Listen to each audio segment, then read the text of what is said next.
How do you determine these trends? Well, current events form future trends. The seeds of tomorrow are planted in today's major social, economic, and political events. Trends forecaster Gerald Celente. He accurately predicted the fall of the Soviet Union, the crash of '87, and the housing collapse. He is now predicting what he calls the Greatest Depression. Gerald, you guys have been, and I don't know if it's you guys or maybe just you, been right on the money with a lot of these predictions. I mean, I can go through a list. You know, you predicted what the dot-com bubble before it happened, the real estate bubble and the crash before it happened, That's right. And the war in Iraq, and on and on and on. How are you, Gerald? Good. How you guys doing? Doing pretty good. We talk to you at least once a year, I'm pretty sure, and you give your predictions. Tell us a little bit about what you had predicted for last year. What came true? What did you miss on? Oh, we hit them all last year. We had forecast the uprisings that were going to happen, the clampdown on justice, that people would realize that this economy hasn't turned around. We called a wake-up call. Virtually everything we forecast last year, we hit out of the park. We're living in an extraordinarily fragile time as a globe right now, are we not? Like nothing we've ever seen in our lifetime, or I would say anyone's lifetime. There's not one thing the government can do to solve this problem. They don't have the intelligence, and they don't have the methodology. Okay. You can't spend your way out of problems. You have to produce your way out of problems. This isn't even economics 101. It's economics for dummies. You can't print money based on nothing and expect it to fix the problem. See, here's the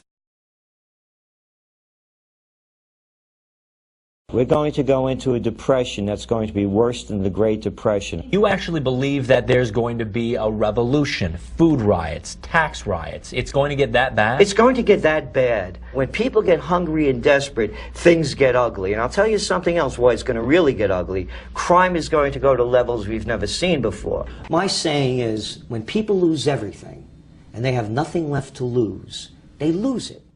This is the year it all starts falling apart. There is no recovery. Housing prices have fallen worse than they have during the Great Depression. What more do people have to know? And it's not only in the U.S., it's everywhere. And those bubbles now that they created in other countries to try to prop it up, those real estate bubbles, they're collapsing as well. The entire financial system is collapsing. Look what's going on over in China. All of the empty buildings. Look at the home sales and real estate market that's in steep decline now. The only way they kept this global Ponzi scheme afloat following the panic of '08 was for the central banks around the world to keep juicing money into the system to keep it going. If you follow the leaders, you're going to fail.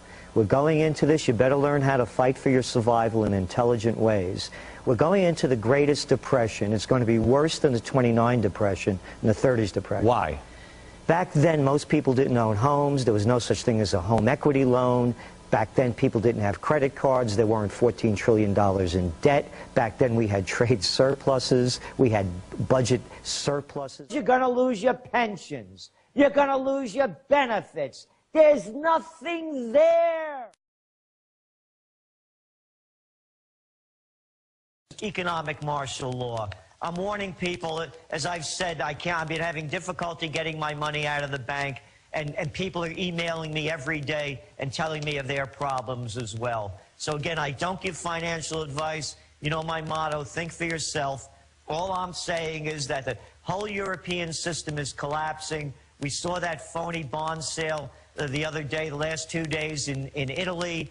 Here the ECB dumped $600 billion into the banks so they could buy bonds.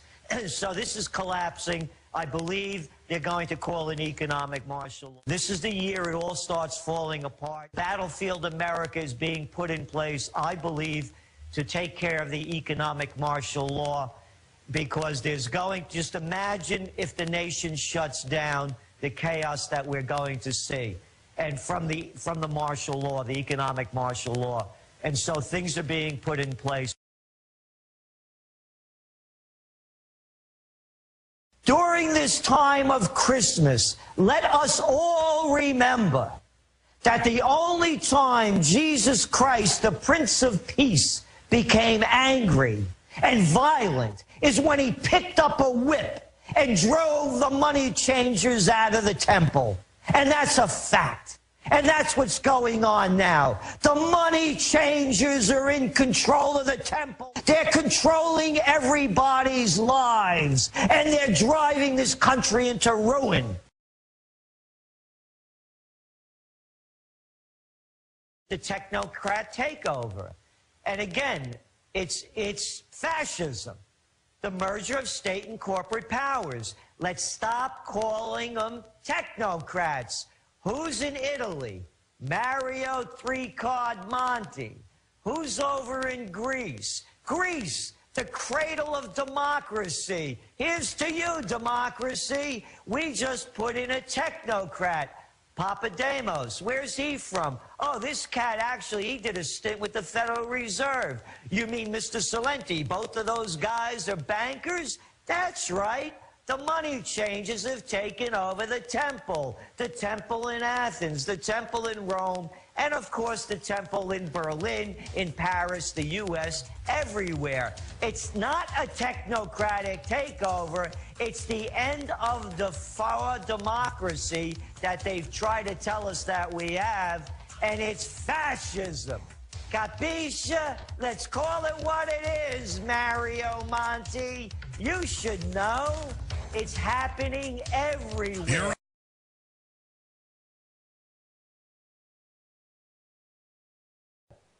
We believe there's going to be a combination of events.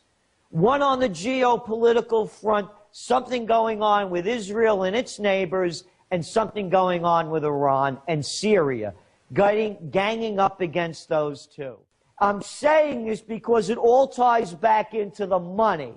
So now what happens, they come up with, whether it's false flag or real, we have to protect our people because of these evil people over there that did this. That's why we're calling a bank holiday. That's right. You can't get your money out. And when you get it out finally, it's going to be worth a fraction of what it's going to be. And now it's collapsing. When all else fails, they take you to war. So get ready, folks. Put your flags out. They're going to do it again.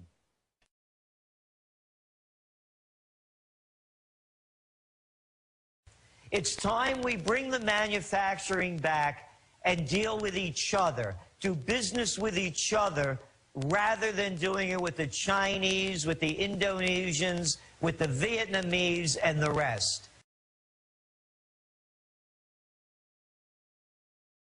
When will this revolution that you have forecasted in your Trends Journal happen, and what will ignite it? It's going to be a tax revolt.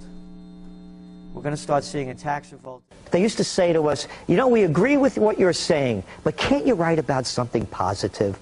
Yeah, it's like the ship going down and saying, oh, doesn't the band sound great? Right. Well, it is positive if you know what's coming, because then you can prepare for it. But people are afraid of the truth. So what is it that you would like for viewers to do with the information that you are presenting right now? What we hope they do with the information is to take proactive measures.